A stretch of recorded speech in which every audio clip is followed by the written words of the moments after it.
Então, na sequência das leis básicas apresentadas no início dessa aula, a próxima equação integral a ser deduzida é a da quantidade de movimento angular. Assim como nas equações anteriores, vamos partir do teorema de transporte de Reynolds, e nesse caso, aplicá-lo para a quantidade de movimento angular. Importante definir o que seria a quantidade de movimento angular num volume de controle. Partindo de uma partícula com massa dm e velocidade v, definido um referencial O e, consequentemente, a sua posição R em relação a esse referencial, a quantidade de movimento angular dessa partícula é dH igual ao produto vetorial entre a posição R e o vetor v, vezes a massa da partícula dm. Mas isso é a quantidade de movimento angular da partícula. Se eu quiser de todo o volume de controle, então faremos uma integral ao longo do volume de controle de R vetorial v dm.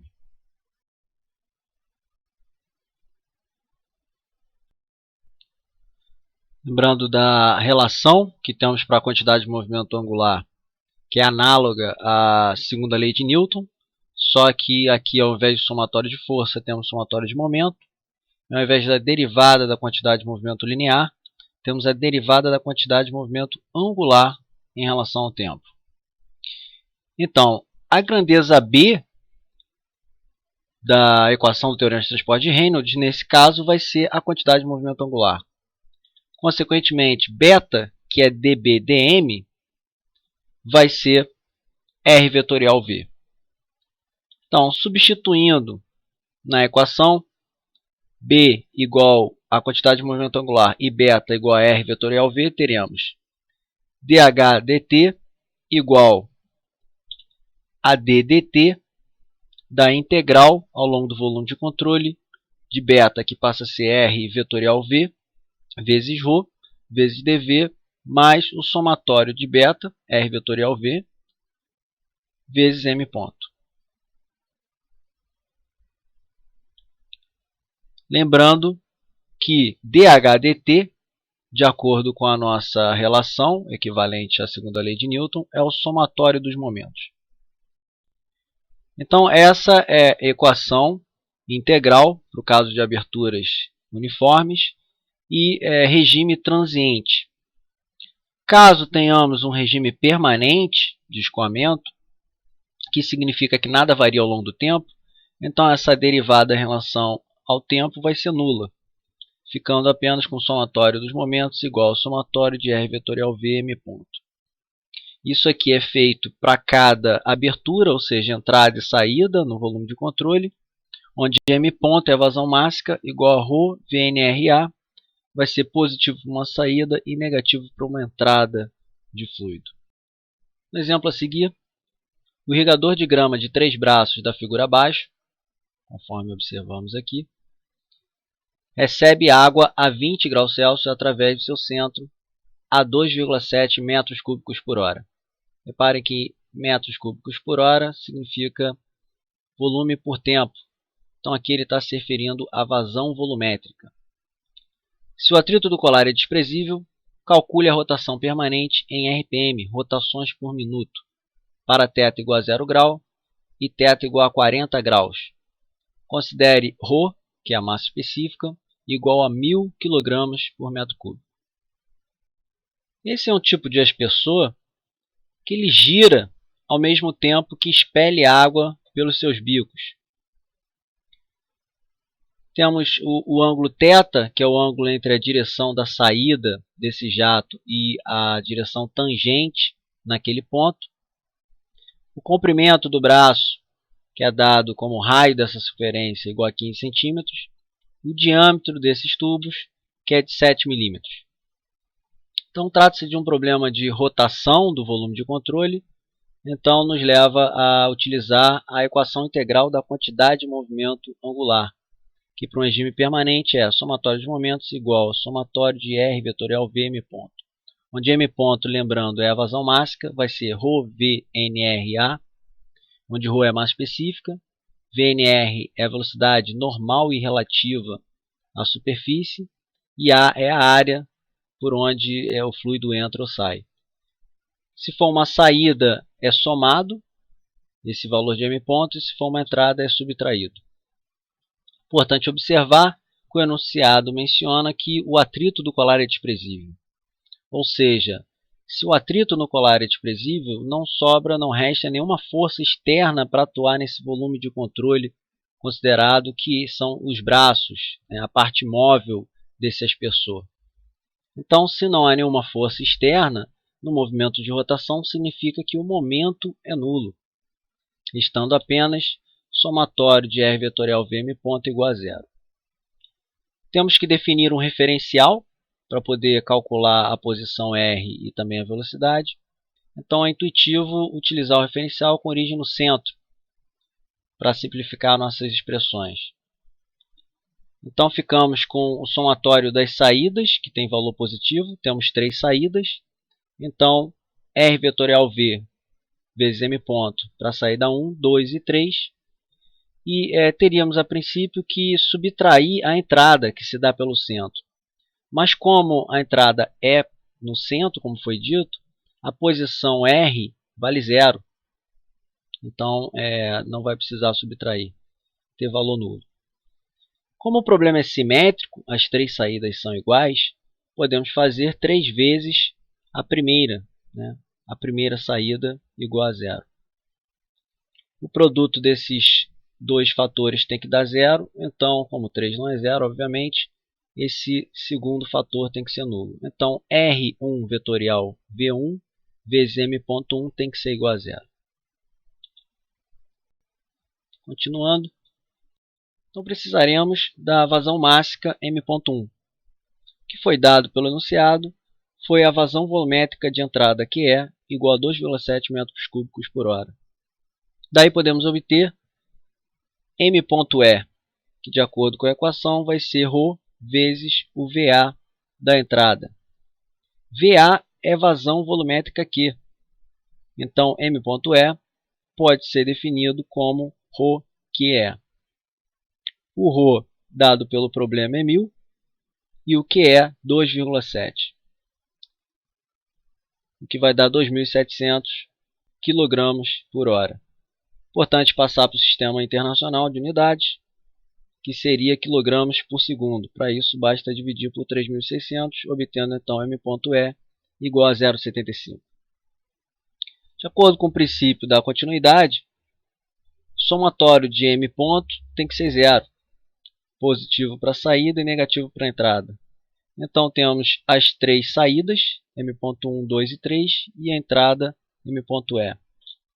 Como as 3 entradas, aliás, as 3 saídas são iguais pela simetria do problema, podemos dizer que 3 vezes M.1 é igual a M.E. Isolando M.1, temos M.E dividido por 3. Já foi calculado M.E, então M.1 vai ser 0,75 por 3, que é 0,25 kg por segundo. Continuando, vamos precisar do V1 também. Temos uma relação entre velocidade e M ponto, que é dada pela equação M.1 igual a ρ1 vezes velocidade normal relativa em 1 vezes a área 1. Reparem que V1 não é exatamente VNR1, mas por hora vamos calcular VNR1. Isolando, vai ser igual a M.1 sobre ρ1 a 1, ou seja, M.1 sobre ρ1 πd2 sobre 4. Substituindo os valores,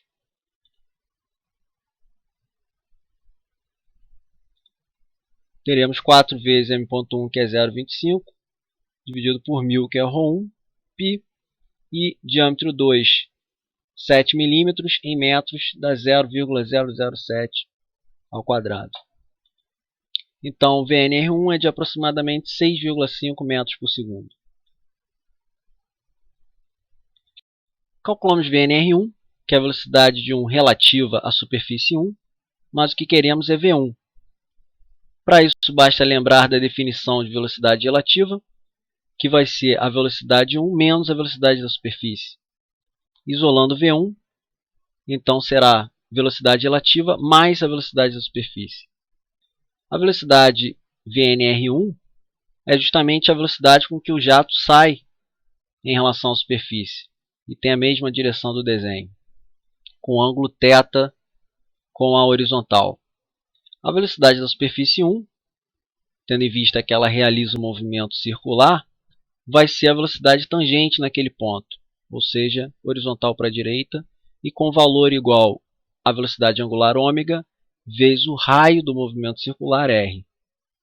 Então a soma das duas pode ser obtida pelo paralelogramo, que vai ser o V1. Na conta, V1 então tem componente x igual à soma das componentes em x de VNR1 e VS, que vai ser VS tem componente x ômega r, então é positivo para a direita, e VNR1 projetando em x vai ser VNR1 vezes o cosseno de θ, porém para a esquerda, por isso negativo. Já em y, teremos apenas a projeção de VNR1 na vertical em y, ou seja, VNR1 vezes seno θ.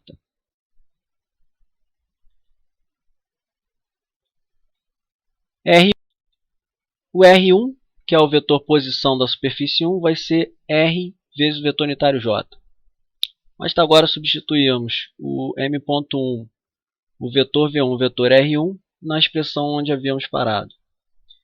Ela é um produto que dá zero, então pelo menos um dos fatores deve ser nulo. Como M.1 é diferente de zero, R1 vetorial V1 deve ser zero. Ou seja, RJ vetorial ômega r menos VNR1 cosseno θi mais VNR1 seno θj igual a zero. Fazendo a distributiva,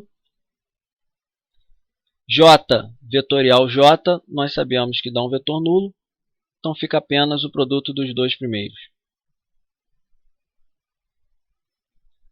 J vetorial I dá o vetor menos K.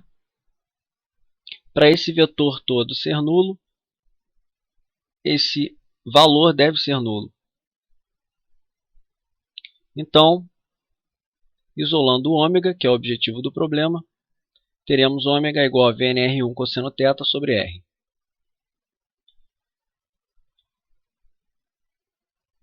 Na letra A,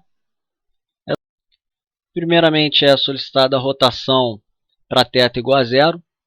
Então, substituindo cosseno de zero, VNR1 calculado anteriormente, 6,5 e o R 15 centímetros ou 0,15 metros.